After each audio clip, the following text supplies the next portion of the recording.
오늘 여러분과 함께 마가복음 13장에서 32절에서 37절까지 말씀 깨어 있으라 하는 제목으로 말씀드리겠습니다.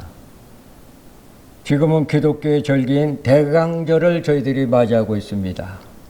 다시 말하면 예수님께서 성육신 하심을 기념하고 축구하는 절기입니다. 예수님께서 인간의 몸을 입고 세상에 오신 것은 우리 사람들을 죄에서 구속하시기 위해서 이 땅에 오신 것입니다. 자, 우리가 예수님의 성탄을 신앙적으로 어떻게 맞이하고 축하해야 될까? 특히 누가복음에 보면 첫 번 성탄 상황을 자세히 기록하고 있는데, 마리아가 베들레헴에 올라가서 해산하려고 할 때 여관방이 없어서 결국은 아기 예수를 구유해서 나셨다, 그렇게 기록하고 있습니다. 물론 그 당시의 상황은 많은 사람들이 베들레헴에 모였기 때문에 빈방이 없었다고 하는 것입니다. 그러나 우리가 조금만이라도 신경과 관심을 가지고 우리가 보면 빈방이 없다고 하는 것은 그만큼 세상은 예수님의 오심에 대해서 관심도 없고 준비할 그런 여의적인 마음도 없었다고 하는 것을 우리에게 교훈하시는 내용이기도 합니다. 자, 인류를 구속하시기 위해서 이미 구약 성경에 예언하신 대로 예수님이 오셨음에도 불구하고 사람들은 첫 성탄 준비를 하지 못하고 있었다고 하는 사실입니다. 그러나 누가복음과 마태복음에 보면 소수의 사람, 다시 말하면 목자들과 동방박사들만이 예수님의 이 땅에 오심을 축하했다고 하는 사실입니다. 다시 말하면 소수의 사람들은 예수님을 맞이할 준비로 성탄 축가를 했지만 대다수 사람들은 세상적인 삶을 살면서 예수님이 세상에 오심에 관심이 없었다고 하는 사실입니다. 더 나아가서 우리가 성경을 보면 대제사장이나 서기관들, 이 사람들은 예수님이 베들레헴에서 나실 것을 성경적으로 아는 사람들이었습니다. 그럼에도 불구하고 그들은 예수님의 탄생에 관심 없이 신앙적으로 준비가 없었다고 하는 것입니다.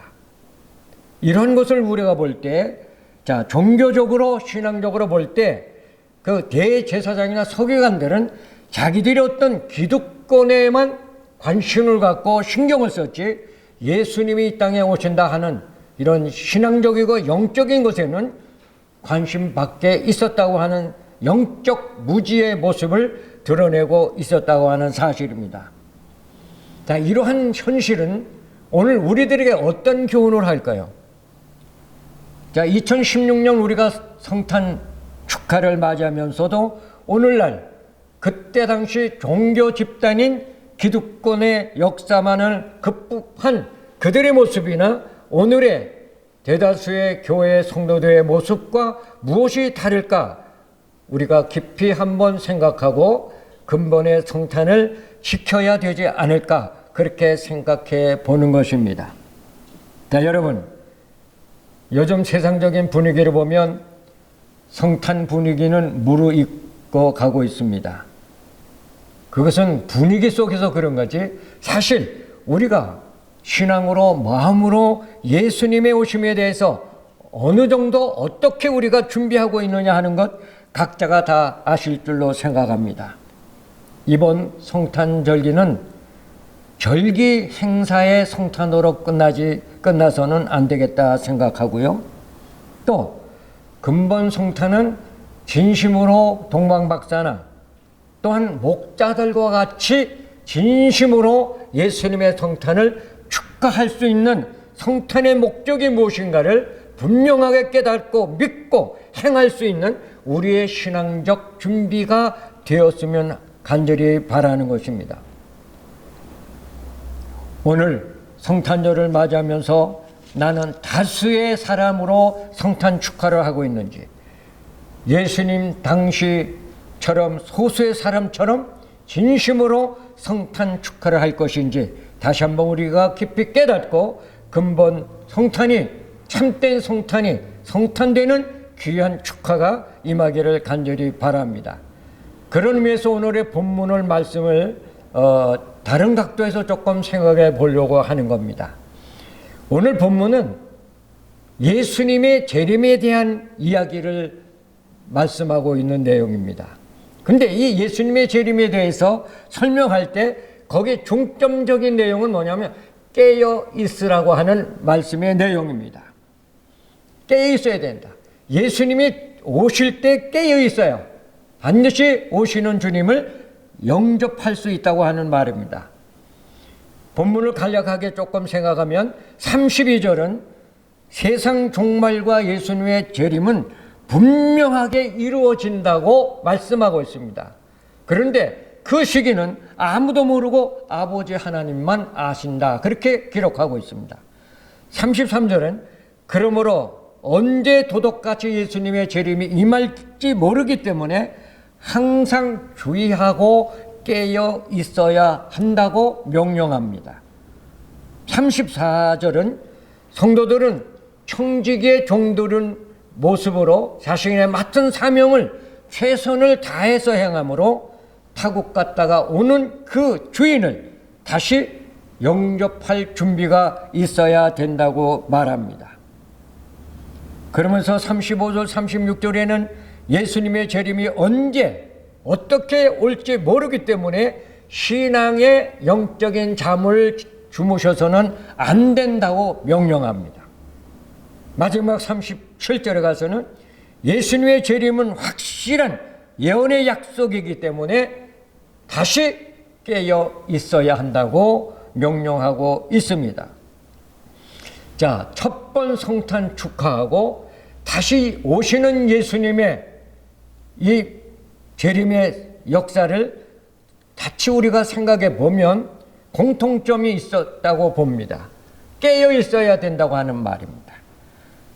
첫 번 성탄도 깨어 있지 못하기 때문에 처음 오시는 성육신하신 예수님을 맞을 준비가 없었다고 하는 겁니다. 그와 같이 또다시 이 세상에 오시는 예수님의 재림도 깨어있지 않으면 영접할 수가 없다고 오늘 본문은 강조하고 있다고 하는 사실입니다. 그러므로 오늘 우리가 어떻게 첫 번 성탄 축하를 할 수 있느냐, 신앙에 깨어있어야 된다는 말입니다. 다시 오시는 예수님을 우리가 영접할 수 있는 것도 영적으로 깨어있지 않으면 절대적으로 예수님을 영접할 수 없다고 하는 사실입니다. 자, 이것을 우리가 다시 한번 기억하면서 오늘날 교회에서 우리 성도님들의 관심사가 무엇일까 생각해 봅니다. 사실 이단들이 하도 판을 치기 때문에 우리 교회 안에서 천국에 대한 설교가 많은 분량을 차지하냐 하면 그렇지 않은 것 같습니다. 또 예수님의 재림에 대한 말씀도 많은 분량의 역사가 없는 것 같아 느껴집니다. 왜 그럴까요? 하도 이단들이 천국 얘기하고 재림 얘기하다 보니까 잘못하면 또 이단의 목사가 아닐까 그렇게 염려해서 그런지는 몰라도 오늘날 우리 전통적인 교회에서 사실은 천국에 대한 설교, 재림에 대한 설교가 그렇게 많지 않다고 하는 것은 솔직한 고백일 것 같습니다. 그럼에도 불구하고 오늘 우리가 예수님의 재림에 대해서 분명히 강조하지 않으면 오늘 우리 성도님들의 신앙이 각성하고 근신하고 깨어 있지 못할 것 같습니다. 왜? 예수님의 재림은 갑자기 돌발적으로 오시기 때문입니다. 그래서 우리가 마태복음 25장에 보면 그 열처녀 비유 가운데서 우리에게 설명하는 것도 슬기로운 다섯 처녀, 미련한 다섯 처녀. 그러니까 오늘 대다수가 어떻게 보면 미련한 다섯 처녀와 같은 그런 대다수의 길로 가지 않을까 그렇게 한번 염려하고 있는 겁니다. 그렇기 때문에 오늘 우리가 성탄 축하를 진심으로 할 수 있는 사람은 예수님의 재림을 마음에 준비하고 있는 신앙인이다. 저는 그렇게 생각해 보고자 하는 것 뿐입니다. 이제 우리는 성경적인 신앙으로 돌아가서, 복음적인 신앙으로 돌아가서 다시금 예수님의 재림을 준비하는 그 신앙이 오늘 크리스마스를 진정으로 지키는 신앙이라고 저는 확신 있게 말하고 싶습니다. 근데 오늘의 본문을 보면 왜 예수님이 재림하는 시기를 아무도 모르고 아버지 하나님만 아신다고 할까요? 두 가지 뜻이 있는 것 같습니다. 그 하나는 조금 전에 얘기했듯이 성도들이 항상 긴장하고 각성하고 영적으로 깨어있기를 바라기 때문에 예수님의 재림의 시기를 비밀로 하고 있다고 생각하고 있는 것입니다. 그러면서 예수님은 그래야만이 성도들이 준비하기 때문입니다. 자신의 사명을 다하기 때문입니다. 두 번째는 심판이 임할 것을 사람들이 몰라야 준비하지 않겠어요? 그렇기 때문에 하나님의 심판이 돌발적으로 임할 것이라 하기 때문에 예수님의 재림을 날짜를 가르쳐주지 않고 있다고 생각하는 것입니다. 자, 이렇게 우리는 첫 번 성탄 오신 주님을 축하하는 날이지만 사실 이 날은 다시 말하면 예수님이 오신 것을 다시 한번 준비하는 성탄 축하가 되어야 되지 않겠나, 그렇게 저는 생각해 보는 것입니다. 요한계시록 16장 15절에 가서 보면 보라 내가 도둑같이 오리니 누구든지 깨어 자기 옷을 지켜 벌거벗고 다니지 아니하며 자기의 부끄러움을 보이지 아니하는 자는 복이 있도다 그러고. 자, 여기서 복에 대해서 설명합니다. 이 무슨 복이에요? 요한계시록에 7가지가 복이 있는데 오늘 요한계시록 16장 15절에 복은 세 번째 복이에요. 그 세 번째 복을 무슨 얘기를 하냐? 예수님의 재림에 대해서 얘기합니다. 그러니까 예수님의 재림은 도둑같이 오는데 그것을 깨어서 준비하고 있어야 된다. 근데 깨어있지 못하면 그 사람은 수치와 부끄러움을 당한다고 말합니다. 그러니까 오늘 우리가 성경에서 말하는 복의 물질적인 축복도 있습니다. 그러나 분명히 우리가 깨달아야 될 것은 영적이고 신앙적인 복에 대해서 다시 한번 깊이 생각하고, 세 번째 이 복, 예수님의 재림을 깨어서 기다리는 그 사람이 영원한 하나님의 축복을 천국에서 얻을 것이라고 하는 이 말씀 다시 한번 마음에 깊이 간직하면 좋겠습니다. 근데 여기에 도둑같이 오리라 그러잖아요. 그러니까 예수님의 재림은 돌발적으로 오신다는 거예요. 시드니에도 많은 집들이 도둑을 맞잖아요. 제가 편안트리에 사는데 그 경찰서에서 오는 게 페파가 있는데 거기 보면 우리 그 이웃 동네에도 도둑놈들이 많이 들어가더라고요. 그래서 다른 가구는 안 가져가는데 귀중한 것들, 돈, 보석 이런 것들만 골라서 가져가는 거 보는데 도둑놈이 언제 와요? 주인이 없을 때 뭐 창문을 깨고 들어오든 문을 열고 들어오든 하여튼 아무도 모르게 돌발적으로 오는 것처럼 우리 예수님의 재림이 그렇다는 얘기예요. 그러니까 항상 우리는 준비하고 깨어서 돌발적으로 오시는 예수님의 재림을 영접해야 된다, 그렇게 말씀하고 있습니다. 그러니까 오늘 요한계시록 16장 15절에도 예수님의 재림을 준비하기 위해서는 깨어 있어라 그렇게 말합니다. 깨어 있다는 건 이렇게도 중요하다고 하는 말입니다. 우리 그 신옥주라고 하는 그 목사가 은혜로 교회인데 그 사람이 이단 아니에요. 우리 통합축이나 합동축에서는 이단으로 판정했는데 그 사람이 지금 피지에 70만 평의 땅을 사서 농사를 짓잖아요. 자, 근데 거기는 겨울이 없고 여름만 있는 나라라고, 그래서 거기다가 피난처로 지금 하고 있는데 이게 이단들이 하는 짓이란 말이에요. 그러니까 시드니에서도 몇 세대가 하는지 모르지만 하여튼 간 사람들이 실제적으로 있다, 이 얘기입니다. 자, 이거 보세요. 이단들은 예수님의 재림에 대해서 철저히 이렇게 준비하고 있어요. 그런 집단이 과거에 뭐 통일교나 문성명 같은 집단으로 또 전도강 같은 집단으로 변질될지 모르겠지만 하여튼 그렇게 단체적으로 예수님의 재림을 준비하고 있는 것은 성서적인 그런 내용은 아닐 거라고 우리는 확신하고 있습니다. 자, 하여튼간에 이단들은 깨어서 준비하는데 왜 우리 통통적인 복음적인 교회들은 잠자고 있을까요? 아니라고 해요. 성경대로 우리도 깨어 있어야 된다. 그렇게 설명하고 있는 것입니다. 왜?